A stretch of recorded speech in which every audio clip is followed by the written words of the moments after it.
joined here by Peter Zion, the owner of the Alesmith Brewing Company. Peter, thank you so much for having us, and I'm really excited to learn about how you were involved with the TAG Foundation. Well, of course, well, welcome. We're happy to have you here at Alesmith and to tell the story of our relationship with the Gwynns.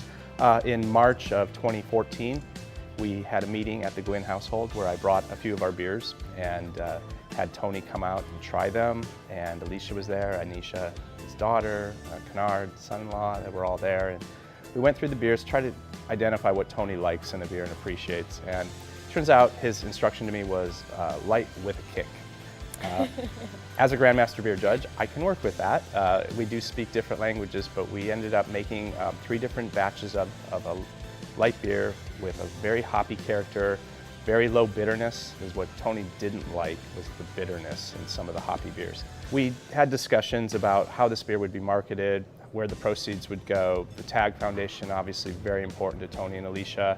It supports and creates programs that help underprivileged children and young adults get into the job market, get education, and so forth. So we're all about charity. The breweries in San Diego are very charitable, and that was a great cause. So I think our company lined up so well with Tony because we share so many of the same values. Alesmith is a humble brewery.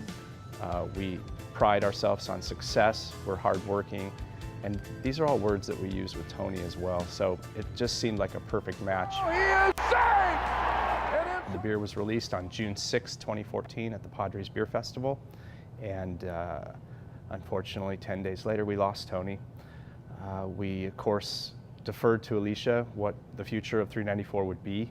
And she said, oh, we have to keep making it. It was so important to Tony. And we promised her that Alesmith would put our heart and soul and passion in every drop of this beer we brew.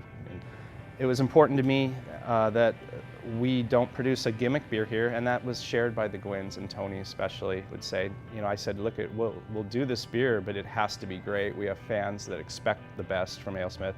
And Tony said, I'd want it no other way. People expect the best from me, they expect the best from you. So what we write on the bottle and on the 6-packs is, come taste what happens when a Hall of Fame baseball player meets up with a world-class brewery and creates a beer together. There is kind of a funny story of how Tony wanted a beer, and it goes back to his Hall of Fame induction. And Tom Seaver made a wine, had a wine made for him, and he would share this with people, but if you were a hitter that hit him too well, he wasn't so generous. And Tony set out to say, you know what, I'm going to make an everyday hitter's beer. And that's what I want. So although we started this in March of 2014, apparently it had been something he's wanted to do for a number of years. It's just been an unbelievable privilege to make this beer for him and make one of Tony's dreams come true. And we have more on the way. In fact, Alicia has brewed a beer here. She came in and she brewed a small scale beer that's going to be released on Tony's birthday. So we